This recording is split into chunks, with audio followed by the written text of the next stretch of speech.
Assalamualaikum warahmatullahi wabarakatuh. Kami dari kelompok 1 studi Al-Quran akan menjelaskan tentang sejarah kodifikasi dan juga penulisan Al-Quran. Dengan anggota kelompok 1 diantaranya Alvina Amelia, Dia Wiatainingsih, dan juga Arif Farudin. Baik, yang pertama kita langsung masuk ke dalam sejarah penulisan Al-Quran. Ketika diturunkan satu atau beberapa ayat, Rasulullah Shallallahu Alaihi Wasallam langsung menyuruh para sahabat untuk menghafalkannya dan juga menuliskannya di hadapan beliau. Rasulullah mendiktekannya kepada para penulis wahyu. Para penulis wahyu menuliskannya ke dalam lembaran-lembaran yang terbuat dari kulit daun, kalkit, tulang yang pipih, pelepah kurma, dan juga batu-batu yang tipis. Mengenai lembaran-lembaran ini, Allah Subhanahu wa taala berfirman dalam surat Al-Bayyinah ayat 2 yang artinya yaitu seorang utusan Allah, yakni Nabi Muhammad yang membacakan lembaran-lembaran yang disucikan.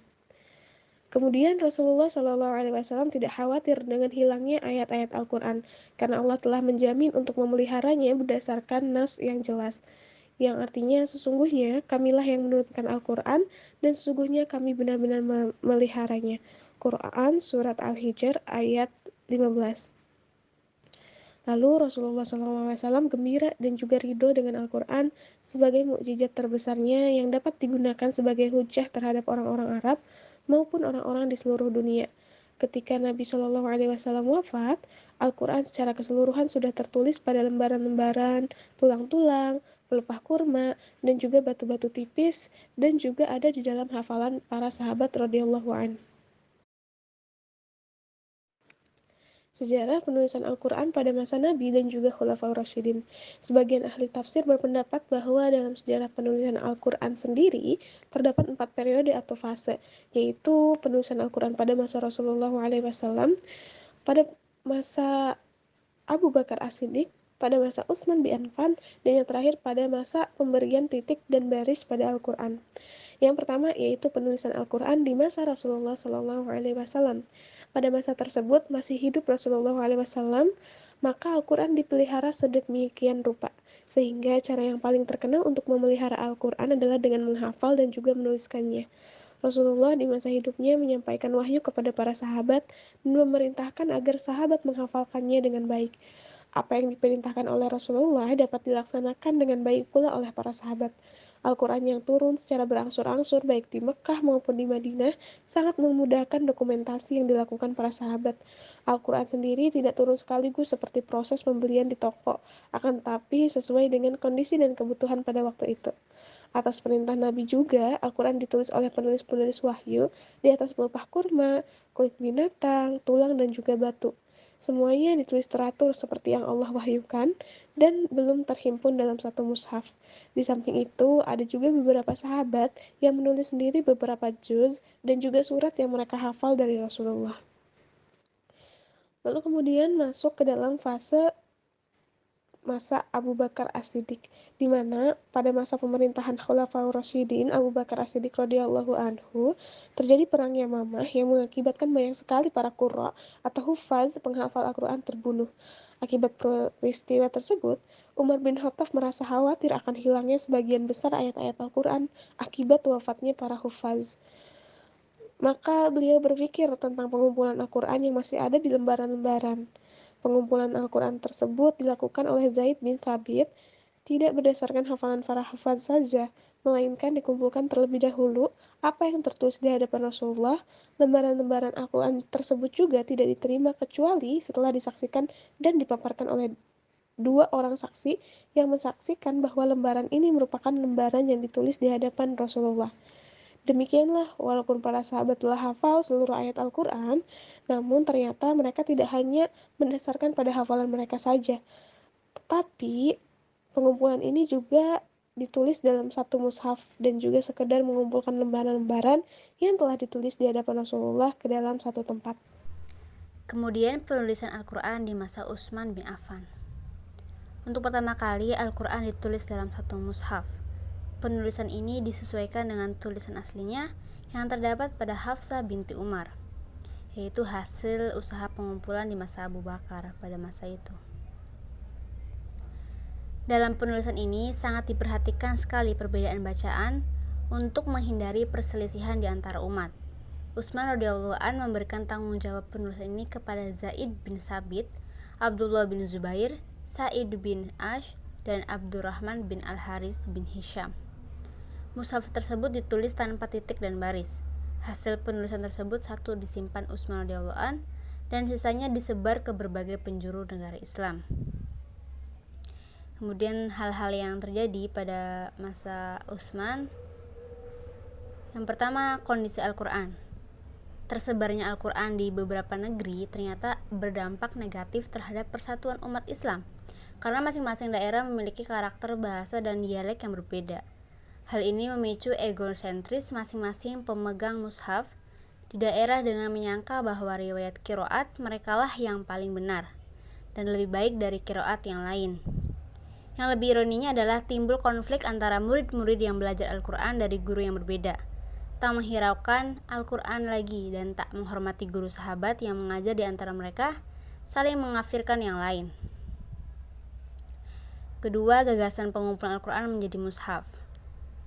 Terjadi juga perbedaan cara membaca qiraat di beberapa negara Islam. Maka, Utsman menyatukan dalam satu bacaan yang sering dibaca Rasulullah. Dia satukan Al-Quran dalam satu mushaf dengan bacaan tadi dan memerintahkan untuk membakar mushaf-mushaf yang lain. Ras Utsmanilah yang merupakan bacaan kaum muslimin hingga masa kini. Perilaku menyimpang dan terlalu gampang mengklaim kafir terhadap sesama muslim itu akhirnya didengar oleh Utsman bin Affan. Berita tersebut merisaukan Utsman dan menjejaskan persatuan umat.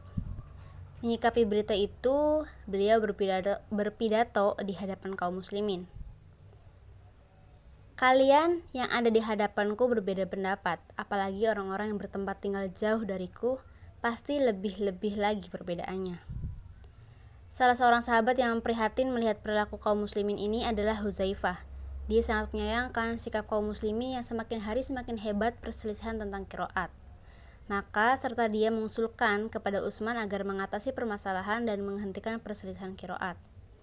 Ketika terjadi perselisihan tentang Al-Quran, seyogyanya tidak menghukum sendiri, akan tetapi merujuk kepada orang yang ahli. Sebaiknya adalah menghindari terjadinya perselisihan tersebut. Menurut Asy-Syaikh Nada, hendaknya seseorang membubarkan diri jika terjadi perselisihan tentang Al-Quran, sebagaimana dianjurkan manusia berkumpul untuk membaca Al-Quran. Jika terjadi perselisihan di antara mereka tentang Al-Quran, lafaz-lafaz, hukum-hukumnya, atau yang selainnya, dan perselisihan itu berlarut-larut hingga dikhawatirkan akan membawa akibat-akibat buruk. Hendaknya mereka membubarkan diri, sebab dikhawatirkan syaitan akan menjadikan mereka bercerai-berai. Ditunjuklah beberapa orang sahabat untuk menjadi penulis. Tim penulis wahyu setelah melalui penelitian, mereka yang terpilih adalah orang yang paling tulisannya dan paling menguasai bahasa Arab, yaitu Zaid bin Sabit, sang penulis wahyu sejak zaman Rasul, dan Sa'id bin Ash yang dialek Arabnya sangat mirip dengan Rasul. Mereka berdua dibantu oleh Abdullah bin Zubair. Yang ketiga, pedoman penyalinan kembali Al-Quran. Di samping itu, Utsman juga mengadakan penelitian terhadap suhuf yang telah sempurna pengumpulannya pada zaman Abu Bakar dan Umar. Suhuf yang disimpan Hafsah itulah yang mewarnai mushaf pertama yang dijadikan sebagai pegangan. Di tunggal penulis wahyu itu selalu sependapat dan tidak pernah berselisih pendapat dalam melaksanakan tugas, kecuali pada satu tempat, dan itu pun segera mereka atasi dengan mengambil qiraah Zaid bin Sabit sebagai pedoman dengan alasan Sa'id adalah penulis wahyu. Manakala penulisan selesai, pekerjaan selanjutnya adalah menggandakan mushaf untuk didistribusikan ke negeri-negeri Islam dan menyita semua mushaf yang ada pada masyarakat kecuali beberapa mushaf yang ditulis oleh sahabat kenamaan seperti Ali bin Abi Thalib, Abdullah bin Mas'ud, dan Ubayyah bin Ka'ab. Yang keempat, keistimewaan mushaf Utsman. Beberapa keistimewaan mushaf Utsmani diantaranya yang pertama, mushaf ini ditulis berdasarkan kepada riwayat yang mutawatir, bukan riwayat ahad. Yang kedua, mushaf ini meninggalkan ayat yang dinasakh bacaannya. Yang ketiga, tertib susunannya sesuai dengan tertib ayat dan surat yang dikenal sekarang ini. Yang keempat, penulisannya berdasarkan cara yang dapat menghimpun segi bacaan yang berbeda-beda dan huruf-hurufnya sesuai dengan diturunkannya Al-Quran 7 huruf. Yang kelima, menjauhkan segala sesuatu yang bukan Al-Quran, seperti tafsiran yang ditulis oleh sebagian orang atau sahabat dalam mushaf pribadinya. Keistimewaan mushaf ini mengistimewakan Utsman sebagai pelopor atau orang yang pertama menghimpun Al-Quran dalam satu tulisan dan kata Asyuyuti. Yang terakhir, penyempurnaan mushaf Utsmani. Setidaknya ada 3 fase penyempurnaan tulisan Al-Quran. Penyempurnaan dilakukan karena banyaknya orang non-Arab yang masuk Islam di mana dialek mereka berbeda dengan dialek Arab yang asli. Maka lahirlah gagasan untuk mempermudah bacaan Al-Quran sebagai upaya menghindari terjadinya kecacatan atau kecederaan dalam bacaan. 3 fase itu adalah sebagai berikut. Yang pertama, Muawiyah bin Abu Sufyan menugaskan Abul Aswad Ad-Duwali untuk meletakkan tanda baca i'rab pada tiap kalimat dalam bentuk titik untuk menghindari kesalahan membaca. Yang kedua, Abdul Malik bin Marwan menugaskan Al-Hajjaj bin Yusuf untuk memberikan titik sebagai pembeda antara satu huruf dengan yang lainnya. Seperti contohnya ba dengan 1 titik di bawah, ta dengan 2 titik di atas, sa dengan titik 3 di atas. Pada masa itu Al-Hajjaj minta bantuan kepada Nasir bin Asim dan Hay bin Ya'mar. Yang ketiga, peletakan baris atau tanda baca i'rab seperti dhamma, fathah, kasroh, dan sukun mengikuti cara pemberian baris yang telah dilakukan oleh Khalil bin Ahmad Al-Farahidi. Tidak hanya sampai di situ, upaya penyempurnaan tulisan Al-Quran. Pemberian tanda-tanda ayat, tanda-tanda waqaf, pangkal surat, nama-nama surah, tempat turunnya, dan bilangan ayatnya. Upaya ini terjadi pada masa Al-Ma'mun. Adapun fase-fase percetakan Al-Quran agar jumlah Al-Quran yang beredar di tengah masyarakat setidaknya memadai dan mencukupi kebutuhan kaum muslimin juga mengalami perbaikan dan penyempurnaan. Kalau pada mulanya Al-Quran digandakan secara manual lalu disebarkan tetapi sangat terbatas, maka proses percetakan bertujuan agar jumlah oplahnya banyak. Nah, berikut fase-fase percetakan Al-Quran. Yang pertama, dicetak di Venesia, Bandukia pada tahun 1530 Masehi. Masa ini mengalami intimidasi dari gereja. Yang kedua, dicetak di Hamburg pada tahun 1694 Masehi oleh Hinkelmann. Yang ketiga, dicetak di Padon pada tahun 1698 oleh Maroki. Yang keempat, dicetak secara Islami di Saint Petersburg, Rusia pada tahun 1873 Masehi oleh Maulaya Utsman. Yang kelima, dicetak di Kazan. Yang keenam, dicetak di Iran sebanyak 2 kali. Yang ketujuh, dicetak di Tehran pada tahun 1878. Yang kedelapan, dicetak di Tabriz pada tahun 1833 Masehi. Yang kesembilan, dicetak oleh Flugel di Leipzig pada tahun 1834. Saya akan melanjutkan materi berikutnya, yaitu sejarah penulisan Al-Quran pada masa Nabi dan Khulafaur Rasyidin. Fase pemberian titik dan baris pada Al-Quran. Sebagaimana telah diketahui bahwa naskah Mushaf Utsmani generasi pertama adalah naskah yang ditulis tanpa alat bantu baca yang berupa titik pada huruf, nuqat al-i'jam, dan harokat nuqat al-i'rab yang lazim kita temukan hari ini dalam berbagai edisi Mushaf Al-Quran.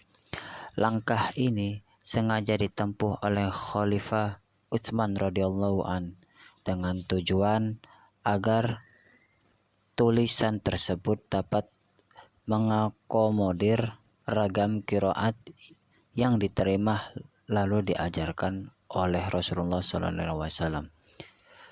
Dan ketika naskah-naskah itu dikirim ke berbagai wilayah, semuanya pun menerima langkah tersebut, lalu kaum muslimin pun melakukan langkah duplikasi terhadap mushaf tersebut, terutama untuk keperluan pribadi mereka masing-masing, dan duplikasi itu tetap dilakukan tanpa adanya penambahan titik ataupun harokat terhadap kata-kata dalam mushaf tersebut.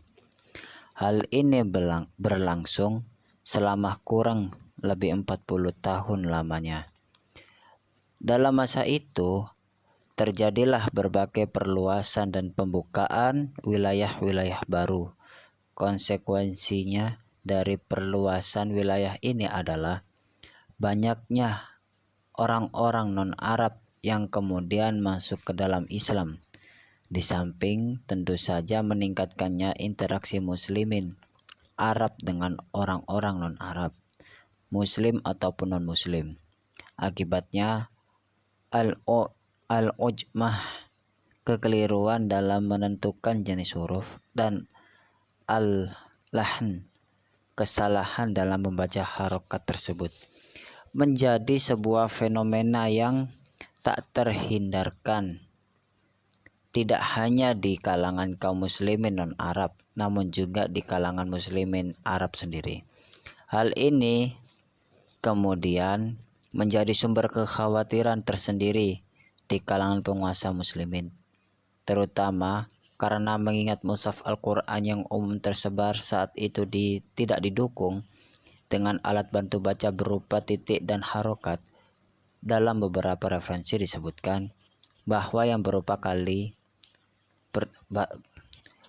pertama kali mendapat ide pemberian tanda baca terhadap mushaf Al-Quran adalah Ziyad bin Abi Hayy, salah seorang gubernur yang diangkat oleh Muawiyah bin Abi Sufyan radhiyallahu an. Untuk wilayah Basrah 45 sampai 53 Hijriah, kisah munculnya ide itu diawali ketika Muawiyah menulis surat kepadanya agar mengutus putranya Ubaidullah untuk menghadap Muawiyah. Saat Ubaidullah datang menghadapnya, Muawiyah terkejut melihat bahwa anak muda itu telah melakukan banyak alahan. Dalam pembicaraannya, Muawiyah pun mengirim surat teguran kepada Ziyad atas kejadian itu. Tanpa buang waktu, Ziyad pun menulis surat kepada Abu al-Wad Du'ali. Sekian dari beberapa materi yang saya sampaikan tadi. Mohon maaf apabila ada kesalahan, dan terima kasih atas waktu dan tepatnya.